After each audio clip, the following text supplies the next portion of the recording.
All right, can you go ahead and tell me your name? Hi, my name is Linda Link. I live at 215 Townsend Avenue. All right, Linda, let me ask you a couple questions first. And can you just tell me, are you currently under the influence of any type of substance that might impair your judgment? No, I'm not. Okay. And also, you're giving this interview under your own free will and haven't made any promises or threats or anything like that to give you, to get you to give me this statement, right? Right. Okay, and can you just go over what we talked about prior to the recording? Right. I left home because I was being abused by my husband. He was taking anger management classes. They told him to take the program I was in, and he was still beating on me. The police were called. He went down and told the police that I had scratches on him when I didn't. So I just got tired of being beat on every night, so I left. Now, you said that he beat on you, but why do you think he was beating on you?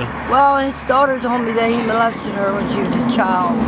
But you also said that he's under the influence of... Oh, yeah, and he's under the influence of alcohol and pills. What type of pills was he taking? I think they're called Tylox. Okay. And what about yourself? I'm not under the influence of anything. I mean, prior to now, I guess you told me you're on a program right now? Yes. And what are you under the program for? For heroin. For heroin? So right now you're taking what? I'm just taking methadone. For methadone? Okay, and how long have you been doing that for? 14 years. 14 years? And how did you get started with heroin? It was way back when. But how did you get started? I got started from my other husband, but he died. He overdosed. And was it a jump just from nothing to using heroin, or? Yeah, just a jump using nothing heroin. And how much heroin were you using a day? Well, it ended up, I started 1 pill a day and it ended up 10 pills a day. And how much was that back when you were taking? $100 a day. And how did you support your habit? He was selling drugs. Selling drugs? And he got busted. Okay. And your use of drugs, did anything negative happen out of that? The only thing negative happened is my house got busted. That was the only thing. Have you ever been arrested? No. But you said your ex-husband has? Yes. Okay. And where do you currently live now? On the street. Okay. And how long have you been living? And how long have you been living here on the street for? I've been homeless for 11 months. 11 months. Okay. And where are you from originally? From Baltimore, Maryland. From Baltimore. Okay. And at what age did you start using drugs? 35.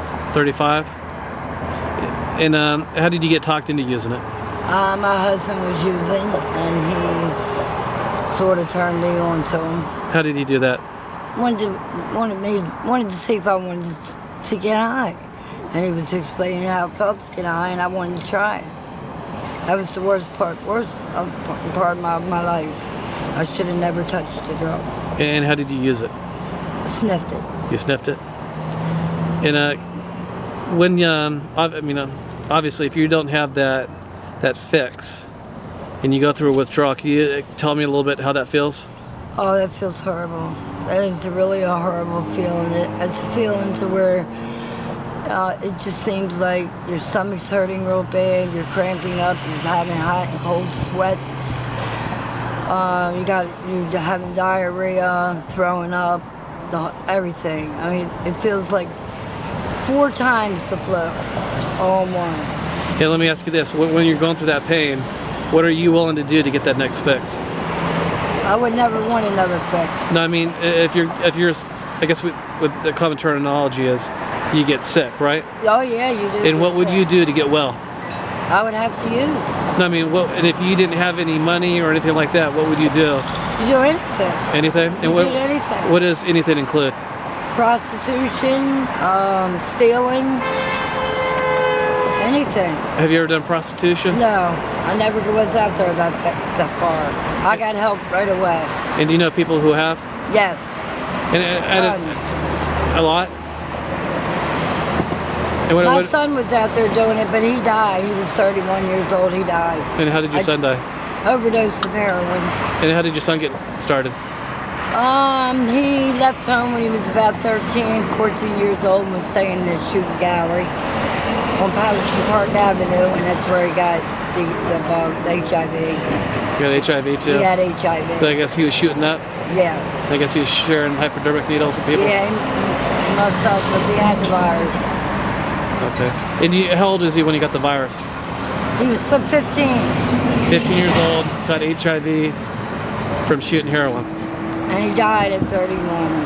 31. I just buried him last year. I cremated him. Okay. And how many other people do you know using drugs? I don't know anybody now using drugs because I'm with the clean crowd now. Okay. I don't hang around anybody that uses because I can't put myself in that area. If someone's using around you, you want to use. That's how it is. So I mean, it's a constant recovery, right? You gotta be on top of this recovery at all times. So you take it one day at a time? I take it one day at a time. And how tempting is it around here? Around here, it's not tempting at all because there's no drugs in this area here. Okay. When you ever come close, sometimes just, hey, you know what? I want that fix. Oh yeah, plenty of times. Yeah. But I never did it. And what kind of advice would you have to people that are younger and might be watching this? Don't do it. Don't even try it. Don't do it because it'll ruin your life forever. What advice would you give a parent? I would give a parent to talk to your children, explain to your children, tell them you love them.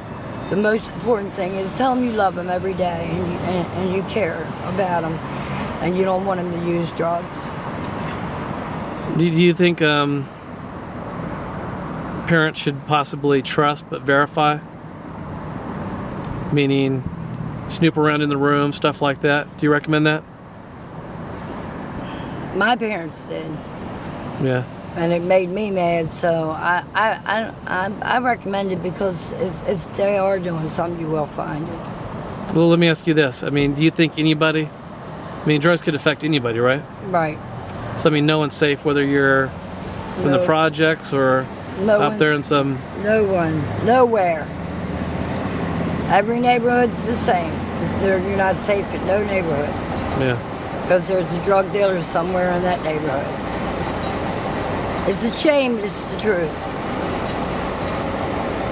Do you have anything else you'd like to add? Or? No, that's fine. I appreciate you taking your time today to talk with me, all right? Okay, thank you. Thank you. Thank you.